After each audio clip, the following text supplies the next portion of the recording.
Hey folks, Steve here with another Baptism by Fire video today. This video may comprise of a differing set of content than maybe initially was planned. We're going to see. You're going to know better than me by the title of the video. We're set to play turn 8, and at least at the moment, the Axis is doing particularly well. If you watched previous videos, we're fighting on the very edge of the map in control of several victory hexes that we need in a sort of central corridor despite the glare. The Axis had run out here, a double activation basically objective marker, run out to that one, objective marker on the second activation, sprung forward, fighting through here, remnants of allied defenses. And then here, further east, really the Germans are in a jousting match with the First Guards and a slow American infantry division that's working its way down the desert road there, and will probably be deploying to more widespread formations here very shortly to try to contest, kind of forcing the Allies to attack because, they're in a sector of the map that the Axis just doesn't care about anymore because of their directive orders, except for this victory hex. So we're at least fighting for that, and we're fighting up in the very north here just because, really we can. Um, and to potentially start to disrupt the supply situation of the units that are here. So, to put it mildly, I would say that um, the Allies are in really bad shape. That's the simplest way to describe it. In terms of victory points, right now, the Axis controls one, two, three, four, five, six, seven, eight, and sort of nine. The ninth one is kind of under contention with the First Infantry Division of the Americans on the far west out there.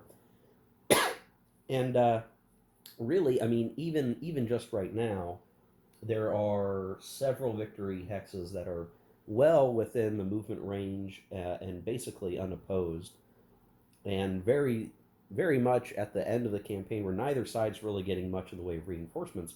So the reason why I'm uncertain of the content here is this very next turn could simply be the last turn because there's just no path to victory for the Allies. They need to deprive the Axis of victory points. The entire victory calculation is done against the victory points, and to win, the Allies needed to have kept. I'm just going to refer to the book here.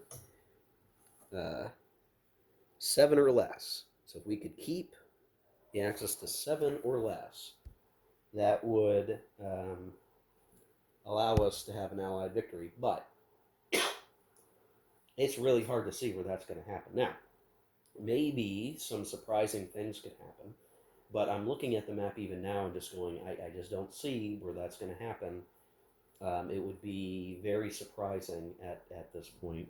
And really, what the Axis needs to focus on this turn is cleaning up, basically, to batter the Allied forces so badly that there's really not much that they can do, and coast to victory. So turn 8 here, maybe the last turn I'm going to functionally play, um, because 9 and 10 might simply be an exercise in monotony of just, watching things get rolled over, unless the Allies can make something critical happen this turn that makes it more worthwhile to see, like, can they continue to do whatever it is they're doing to flip the script and try to maybe get the Axis down to 8. If they can get them down to 8 victory points, that's a draw. And so if we're fighting for the draw, I'm willing to do that in a solitaire game. However much I don't like draws. And that's one thing, this is another BCS game where it is feasible to get a draw result, and I never like draw results. I never do. They're never, you want a winner, right? Um, so maybe that's a knock against the game, but not really.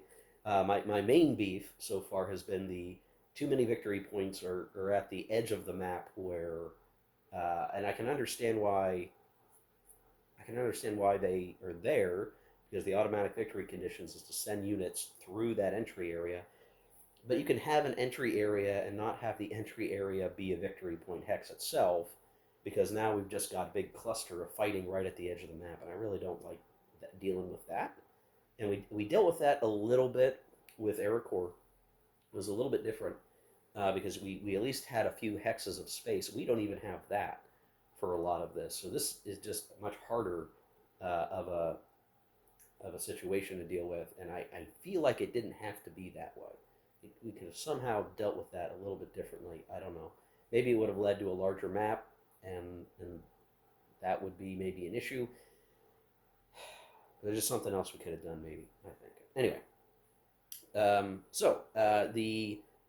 the turn is once again rain. I think we've had 3 or 4 turns of rain this whole campaign, which is really interesting. It changes movement costs a little bit. It means no air power. So once again, it's raining. Neither side got replacement points, and then for reinforcements, the first guard got another armor unit, which will help contest this lane here. And that's really what this looks like in terms of the terrain of the map. It's these lanes. We're fighting in these lanes. Uh, it's really funneling combat into very specific areas of operation. Um, the Germans got a few units that are going to support the Centro division of the Italians. Probably not going to have a dramatic effect on the game. And then, like I said, no replacements for anybody. I rolled low for that, and then for both of them, the Germans won first player. So the Germans are going to get to go first. It is a question of like, what would I like to do first? What's the most important thing I need to do right now? And I feel like it's probably to activate the DAC formation here, because we've got some guys that like arguably some of them may be isolated, so we're going to want to clear that out as best we can. And then again, just the idea to burn out this infantry division, which is going to take some doing because of the number of steps there, and try to retain control of this area. We still need to do that quite a bit. And then go from there, basically. So we're going to probably concentrate here, try to get this wrapped up. Anything else that the Allies will do in response, maybe if it has to do down here, I think we could hang tough with that. I'm not super worried about that. So yeah, we're gonna start with that. I'm gonna play through turn 8. We'll come back and show the results. Depending on that, that'll determine, do we play turn 9 or do we jump right into a post-mortem conversation, which could be valid. And I will finish up on one point that I had mentioned in the last video, which was, I think, very generally speaking, I have failed to defend well as the Allies. I think I need to unpack in the post-mortem why that is. I think I understand what I did wrong. So my natural inclination on being the attacker and using the BCS system to perform well as the attacker, that's something I can rely upon. What I need to think about more and for the future is, how do I become a better defensive player? Because this has shown me that I'm not particularly good at defense, and how to operate in a way that is good defensive play. I think that's a growth opportunity for me. So we'll look at that here shortly. So yeah, let me go take care of that. Okay, here we are at the end of turn 8, and boy, it's really tough. I think I am going to end up turning or doing turn 9, because there is a chance for the Allies to bring this down to a draw, but it's going to be really tough. So I want to show what's going on. The infantry over here, Welvert's pretty much done. Can kind of bounce off the edge of the map a little bit, but the first infantry's consolidated control over that victory hex. And I've gone ahead and allocated the infantry. So this is a special reinforcement where 4 artillery points can be assigned to an HQ. I assigned it to them because that gives them the best punching power to try to knock back some of the DAC formation and open up the way to retake a victory hex. Not super likely, but like they have enough punch that they can give it a shot. Elsewhere, the Germans are still likely to grab another victory hex up there, potentially those victory hexes there. And if they do that, um, well, that then it won't really be a draw. And we ended up having to pull the Italians out of the mountains to reinforce Gerhardt and Rhine because they don't have much. They've got a big, gigantic infantry division bearing down on them, and it's going to be maybe the Italians to save the day to maintain control of the victory hex. However, Lang has done very well up north and has kind of, we're pushing back the remnants of those combat commands, and we're actually sitting on top of the main supply route of that big first infantry that's kind of deployed in a big wave to come down the corridor, which means their snafu rolls are going to be absolute garbage. And in fact, they're probably going to fail to activate this turn. But we'll see. That maybe the uh, allies can do something about it. But both the first guards,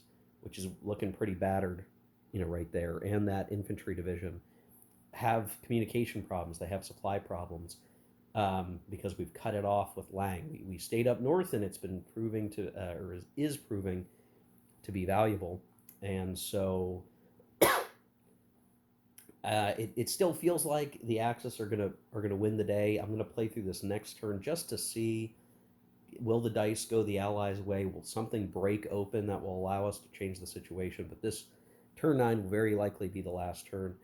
Unfortunately for the Allies, we did get a clear weather turn, but the Allies rolled poorly enough that they won't get any air points. The Germans rolled maximum air points. The Germans didn't get any replacements. The Americans got a little bit, not much. So yeah, it just feels like there's a little sliver of a chance for the Allies here. We're going to try to take it and see what we can make of it. But this turn 9 coming up will very likely be the very last turn, and we'll likely see an Axis victory. So let me play through that, and then we'll start talking post-mortem very likely. Really quick, I forgot to mention the other determining factor as to why I made sure that we would do the turn 9 is that the Allies did win first player, so they actually get the chance to make something happen before the Axis can respond. So not, that's just the edge. If it was the Axis going first, I maybe would have just called it, because they can kind of cleanly get away with grabbing some victory hexes or continuing to make the situation for the Allies even worse, and basically seal the deal for this northern quadrant here on the supply route. But here's where the Allies have a chance to maybe fix that. So we'll see. Alrighty, folks. Here we are at the end of turn 9, and I think we can call it here pretty safely. The gambits ended up not truly working out. So in the north, the tussle with Combat Command B, the remnants, Lang kind of came out on top on that one. Now the Combat Command B had opened up the supply route for the 1st Infantry Division and others, which allowed them to move forward and start to actually attrit away a lot of the Germans that were right in here. So that was kind of a really fortuitous situation. But over the course of the activations, Lang kind of cleared out the Combat Command B, destroying them. And really, if we were to go into turn 10, there are a few dispersed German units that will return at some HQs, but Lang's going to be able to just walk in here and wrap up the main supply route. So these guys are just in an untenable position.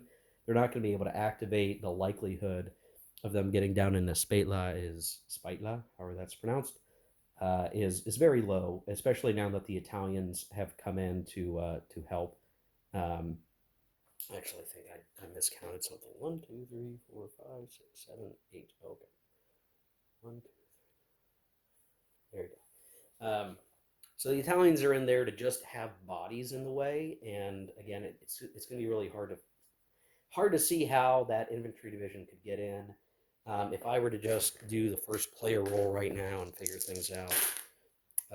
Okay, well the Allies would win that. So let's wargame it out. Let's say that was their big play. If they manage to get a full snafu and a double activation, they could maybe get down here. Okay, maybe they could do very well, surge forward, and take back one victory place. But they're not going to be able to come down to Kasserine. That's simply too far away. These guys are, they've got some trouble. I should have moved them up further. Anyway, doesn't matter. So at best, the allies down here can get back one victory hex. Not just not really conceivable to see them taking back Kasserine at this point. So that'd be one. But over here in the west, the DAC formation has once again pushed back. The first infantry is now, reconsolidating the line here. The first infantry has just been worn away. So this is, I mean, if anything, they get one back. By attacking off map, you tend to get some bonuses. So they could maybe try to get in, but there's not much in the way of forces left to do it. So very likely Germans hold on to that. They hold on to all these victory hexes up here. As we look north, we actually had a failed activation with Stenkov, and he recovered a fatigue, a failure flip.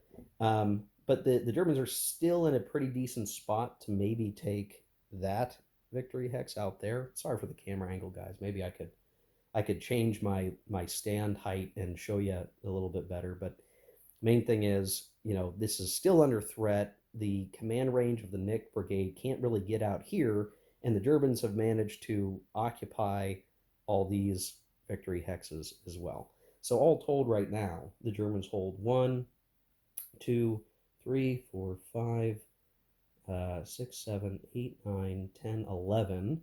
They have a strong possibility of getting a 12th one. The Allies have basically a poor chance of getting 2. So even if they managed to get that, the Germans would still have at least 9, which would be an Axis victory. So we're going to call it here, guys. We're going to call this an Axis victory.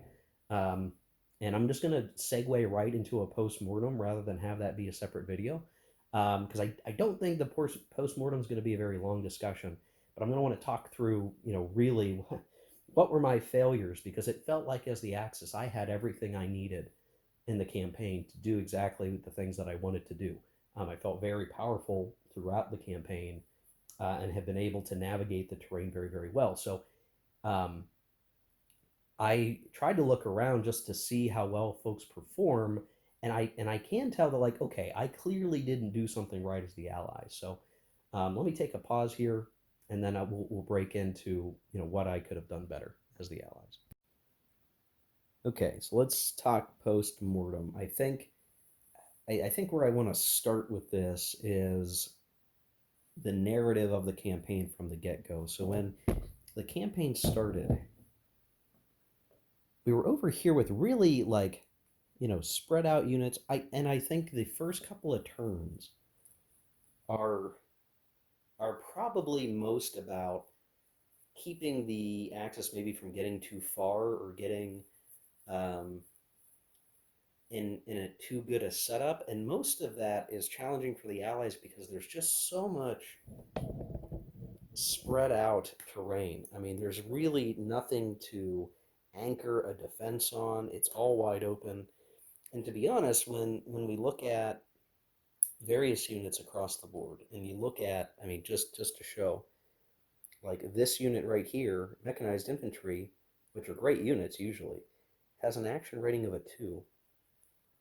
And even on the reverse side, it's a 2. Sometimes if you move a movement side unit to its combat deployed side or whatever, uh, there's a difference. Well, it just changes their movement type. The action rating is the same. And when you look at the whole force pool of the American units on the map, uh, especially those that start on the map, you're often talking about action ratings of 2 or 3. And by comparison, the Germans tend to have action ratings at least 3, often more than that. And you can very often just totally rip apart these low action rating units. There's not much that you can do.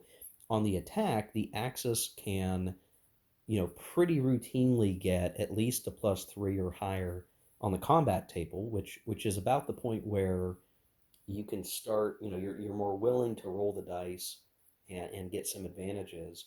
And being able to do that, at least +3, often higher than that, that's where you can start taking out steps or surrounding the enemy or really putting the hurt on them.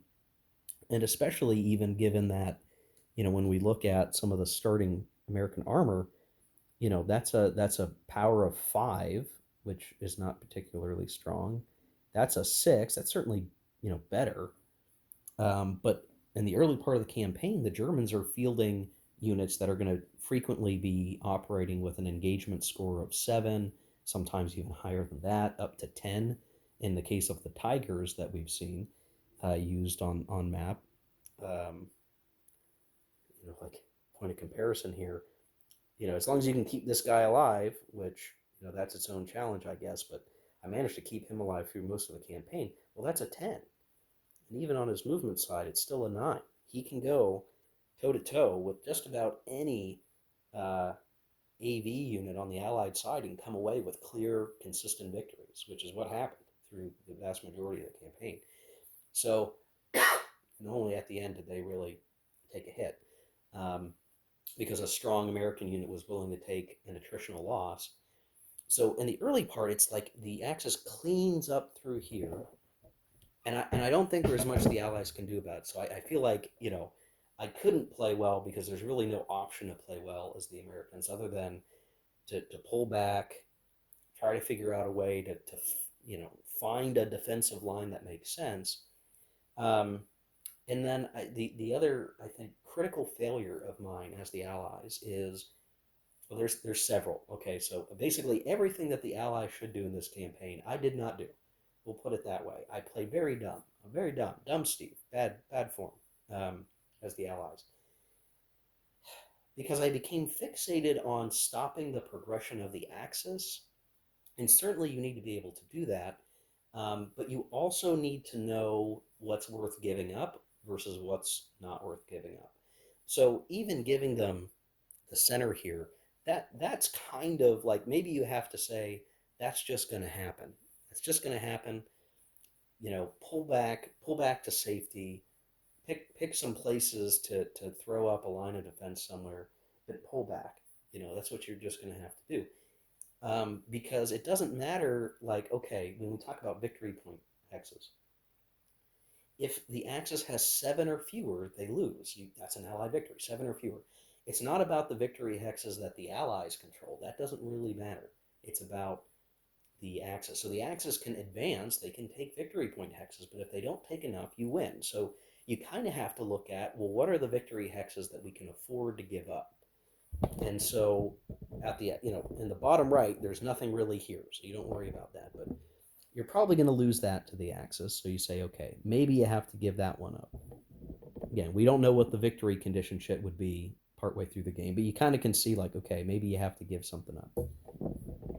Maybe you give this one up. But then you've got to fight for this one probably, and then you're probably going to have to give this one up. But so when we talk about like giving up these victory hexes, depending on whatever victory chit ends up being picked up, you've maybe given up one, two, three, or 3 or 4 at most victory hexes. And if somehow the Germans only take those 3 or 4 hexes, again depending on what victory chit they get, well, they're going to lose. So you can afford to give them up. My mistake was trying to defend some of these areas where it really didn't make a whole lot of sense to do it. Like, there really was not a lot of value in defending up front, which is what I did.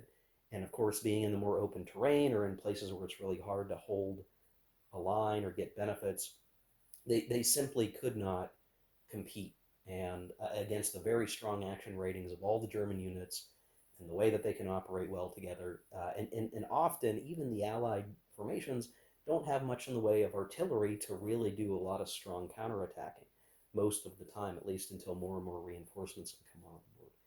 So I think the fact that I was fighting here was foolish. Should not have done that. I should have just, from the get-go, set up a defensive line along here and the different tracks that go through the mountains, and maybe put Welvert into prepared defense. That maybe would have been the very best thing I could have hoped to do, uh, and make sure that we don't lose these 2 victory hexes. Could have done that. Didn't do that. Failed. Other thing I could have done, even if this line was failing, I could have had A reinforcements show up here, entry hex A, and form a different defensive line over here to help protect this back northwest sector of the map and defend those victory hexes. Couldn't really do that, ended up not doing that. So by defending too far forward, the formations that should have been my defensive wall were too mauled to hold back anybody.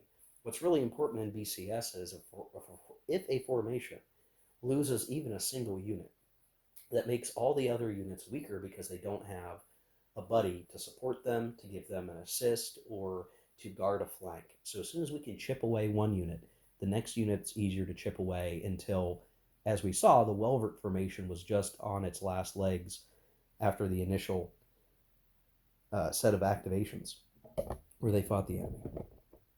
The other thing over here is the mines. I did deploy the mines here, which was an okay spot to do it in. That really wasn't ideal. What I really should have done. This is, I just super foolish of me. I mean, it was worthwhile to some degree. It did get me some goodness.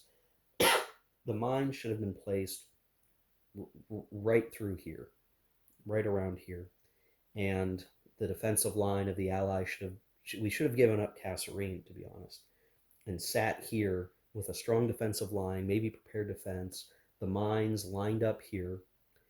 Because what the mines actually do is create key terrain, which means that the Allies aren't going to simply get pushed away and can more solidly hold that position and cause more attritional losses to the Axis over time, which can allow in the later phases of the game, when you have more resources at your disposal as the Allies, and more artillery especially, you can actually burn through some German units with artillery and maybe entertain the idea of breaking back out to take Kasserine.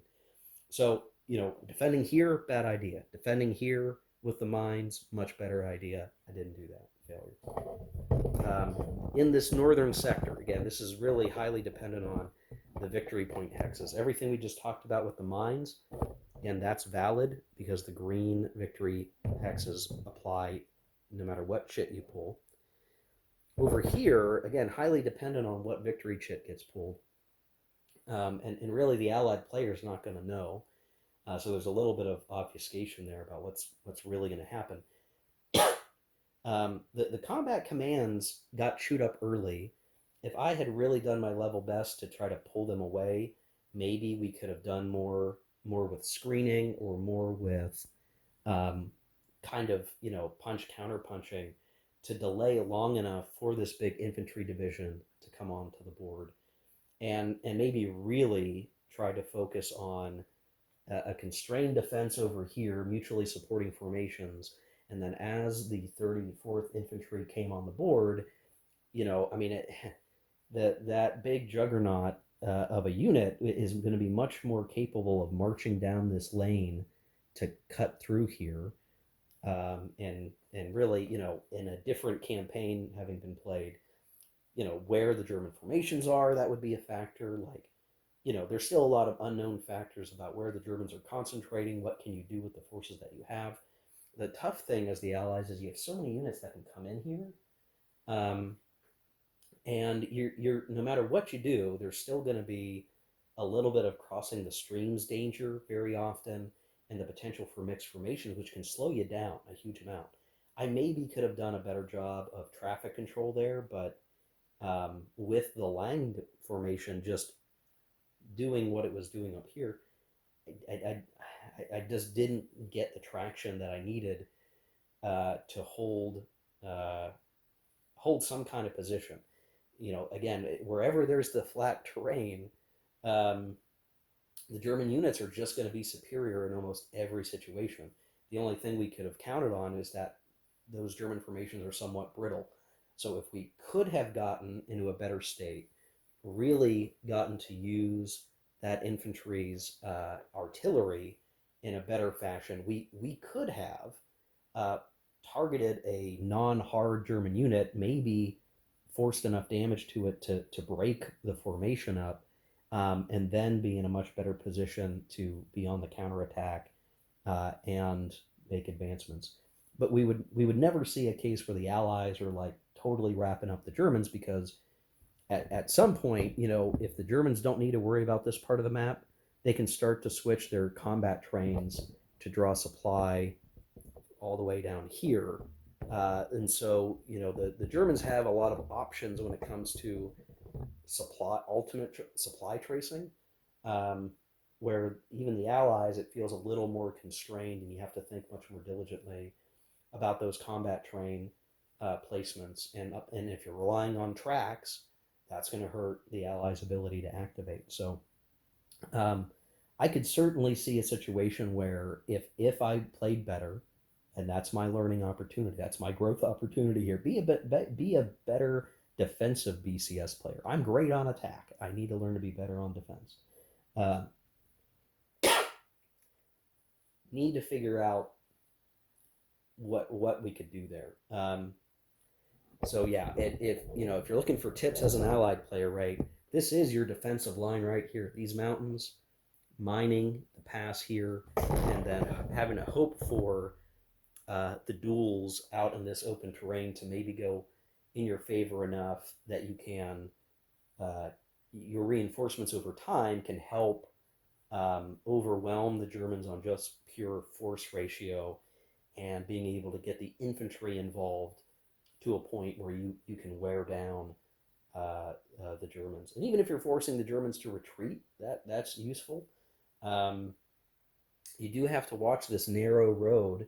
It allows you to move quickly, but if you're like in a line like this and the Germans get a double activation, you can kind of come around, wrap these guys up, and really put the hurt on them, especially the infantry units, because they're more likely to get stuck and not have a safe path for retreat. So trying to unpack all of that, I would definitely say like an experienced player should play the allies in this campaign. I think a newer player to the series or the system should play the Axis. They're going to have maybe a lot more fun, rolling around with really strong units that can dish out a lot of damage and learn how to make use of better quality troops, because that's effectively what this campaign has been is just that superior quality, building up momentum and not losing many steps. You're strong the whole way through. And if your opponent can't manage to kick you in the shins at all, you just run over them. You just keep running over them. You overrun them until they've got nowhere else to go. Um, and so I think that's the net effect for this campaign.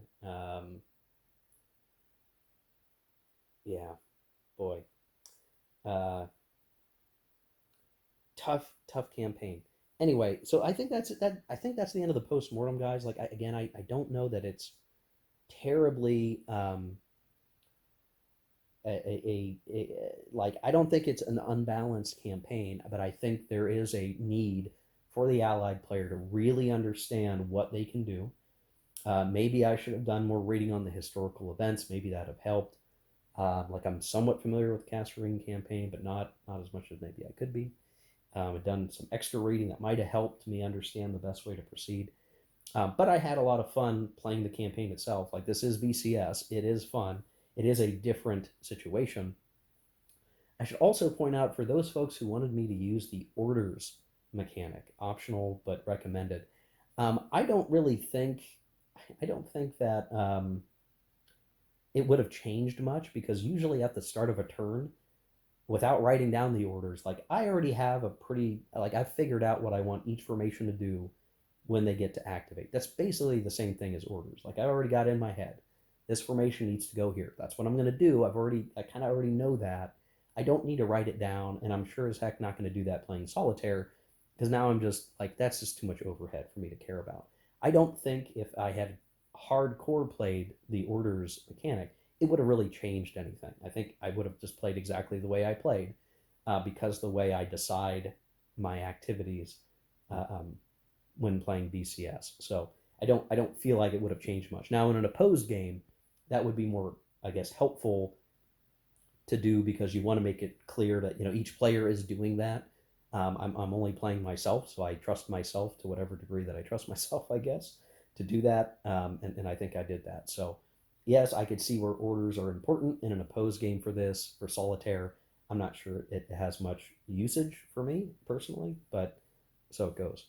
Yeah, so that's it, folks. That's the end of the campaign. Some post-mortem discussion of what I could have done better. I could certainly see wanting to play this again. Not solitaire so soon, but if and a friend of mine would like to play Baptism by Fire in an opposed game, I think that would be really interesting to see, what lessons learned I took from this campaign, how that would affect playing again against a real opponent. That would be very exciting to see how things pan out. And really just um, really a good time. I mean, BCS is BCS, and I really have enjoyed it. Now I've gotten to play, I've played Panzer's Last Stand several times. I've played AeroCorps. I've played this. At some point, I'm going to play Brazen Chariots. I'm going to play Last Blitzkrieg, and I'm going to play Valley of Tears at some point. I'm not sure how soon. I've played a lot of BCS. I think I need to play some other stuff for a little bit, but all in good time. So if you've watched this whole video, thanks for watching. I hope this was enjoyable or insightful. Learn from my mistakes. Enjoy the narrative as we go. And we'll do a mini review here in the near future. That'll probably be a very abbreviated review, even shorter than my AeroCorps video.